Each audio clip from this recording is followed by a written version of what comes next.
Bloomberg Audio Studios. Podcasts, radio, news. This is Wall Street Week. I'm David Weston. When it comes to geopolitics, we tend to focus on Ukraine or Gaza or Taiwan. And when it comes to powers rivaling the United States, we focus most often these days on China.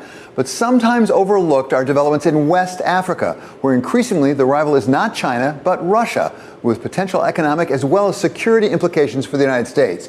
To give us a status report, we welcome now Ian Bremmer. He's founder and president of the Eurasia Group and author most recently of The Power of Crisis. So Ian, welcome back. Great to have you here.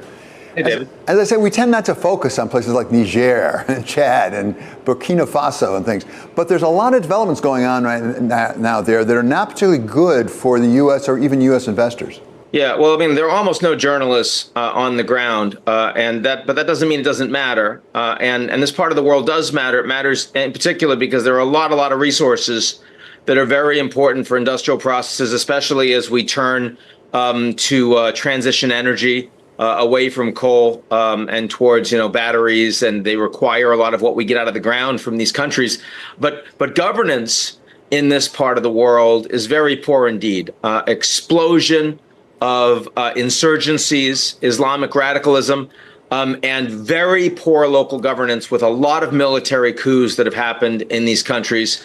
And some of the most authoritarian, most brutal leaders in the world want to turn to a country that'll provide them support for security and not ask any questions at all about their human rights abuses and governance on the ground. And, the best country for that at scale, that's Russia.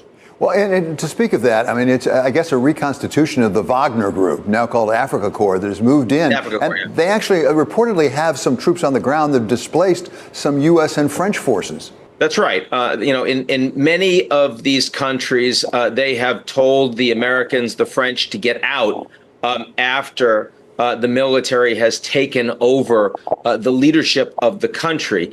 And they want they need paramilitaries, they need advanced military equipment, and they're willing to pay for it. And if they don't have hard currency, they can give you a percentage or control or an interest in state-controlled companies on the ground that have access to these minerals. And the Russians are more than happy to do that. Now, that used to be through the Wagner Group. Of course, the Wagner Group quite historically imploded when Mr. Prigozhin, who ran it and had been a very close informal advisor to Putin, turned against Putin. It has since been reconstituted with many of the same people and all of the same weapons on the ground. This group that is now directly reporting to Putin and the Russian military, called the Africa Corps. So, Ian, what is U.S. policy toward West Africa now? What should it be? Is there a way for us to compete with the Russians? And by the way, do we want to compete with them, given the nature of some of those juntas that are running some of those countries these days?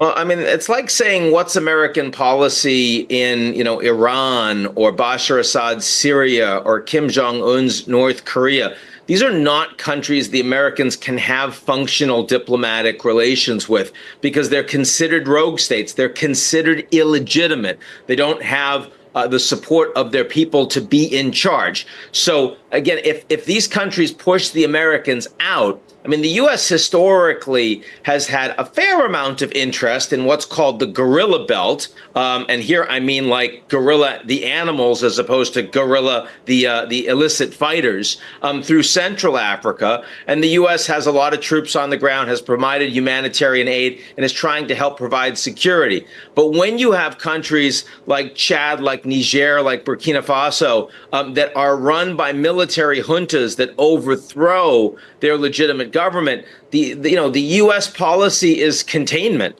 It's to try to ensure that the instability of that country doesn't spill over into other countries that the U.S. can work with. That's both true in terms of forced migration. It's true in terms of radicalism and extremism. And it's also true in terms of direct border incursions and invasions. So, I mean, it's not as if the United States is competing with Russia for influence over these governments. No, rather, these are governments that the Americans would rather see out of power. Let's come back to where you started with the possible ramifications economically, particularly when it comes to energy transition, because of some of those raw materials that really exist in those countries. Uranium, certainly lithium, bauxite. alongside others.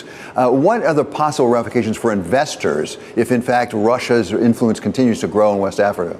Well, it's going to be a greater cost because, again, these are countries that are going to have resources that will be exploited in illicit ways, in illegal ways, using child labor, for example. They're not going to be welcomed in supply chain by many advanced industrial democracies in the world. And even when they are, the Russians are going to have a preference to ensure that the supplies are first and foremost given to friends of Russia with preferential long-term contracts. China, of course, being the country in that category that has the greatest need for them. And there are a lot of resources here. I mean, the Russian government has secured direct access to, major gold reserves in the Central African Republic, as well as in Sudan, platinum, in Zimbabwe, diamonds in Zimbabwe, as well as the CAR, uranium, as you mentioned, in Namibia. Right now, the United States still gets uranium from Russia, and Congress is trying to stop that. They're trying to actually ensure there's money to increase production in the United States and with friends, so that if the U.S. is going to start building reactors again, you've seen the Bill Gates announcements on your own Bloomberg, that they don't have to get it from Russia. But the more that Russia is on the ground, essentially the lead supporter of many of these illicit governments, these military regimes in Central and Western Africa, the Russians are going to end up also having control over some critical nodes of the minerals that are necessary for a transition energy revolution. Ian, West Africa has historically been a zone of influence for France because they colonized it. At the same time, Mr. Macron right now is distracted with a few other things closer to home with this snap election he's called less than 3 weeks away now. Give us a sense of what the possible ramifications of this are. Macron's own party, Center Party, lost historically 17 points under the national rally far right of Marine Le Pen. And so on the back of that really embarrassing, much larger than expected loss, and by the way, historic, over 50% of French registered voters turned out to vote in this European parliamentary election. That doesn't sound high, but for a European parliamentary election with not much at stake, it's by far the highest that France has ever had. It's a huge embarrassment.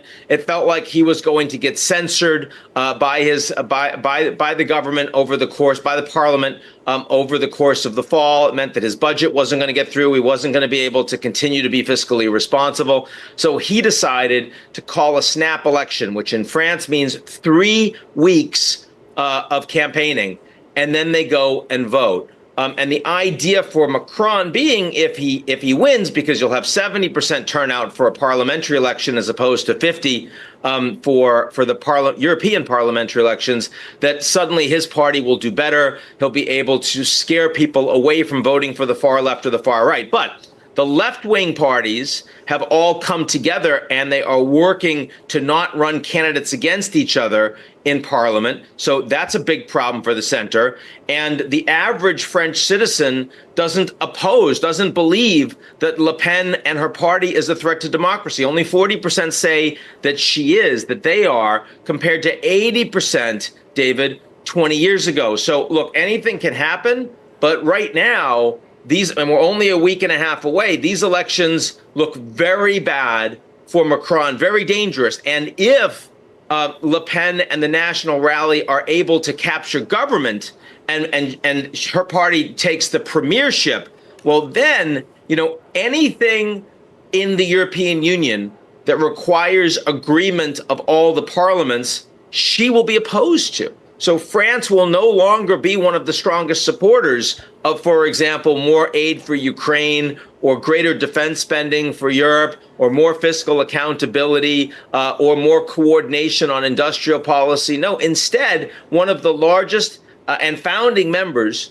of the EU will be strongly opposed to EU consolidation and sovereignty, supranational governance. It's a huge risk. especially against the backdrop of U.S. elections, which if Trump wins, you'll have a president that supports a Frexit from the EU and a much weaker EU, very different from Biden. Just my question, Ian, is it too far to go to speculate about the possibility of, as you said, a Frexit, not Brexit, but Frexit? Because, as you said, Marine Le Pen has been fairly hostile to the European Union. She is very hostile, but, Brexit went very badly for the UK. And one of the reasons why Marine Le Pen is polling so well in her party is because she's backed away from a Frexit, instead just picked up all of the policies that show Euroscepticism. So I certainly think that were she to become premier, I don't think they would agitate for an exit, but I think she would be very aligned with Viktor Orban's Hungary, and she'd be very aligned with a Trump policy on Europe, which essentially means that Europe would get weaker, not stronger, at a time that a lot more countries, including Ukraine, are counting on a stronger Europe for their own well-being. Ian, it's always so helpful to talk with you. Thank you so much. That's Ian Bremmer of the Eurasia Group.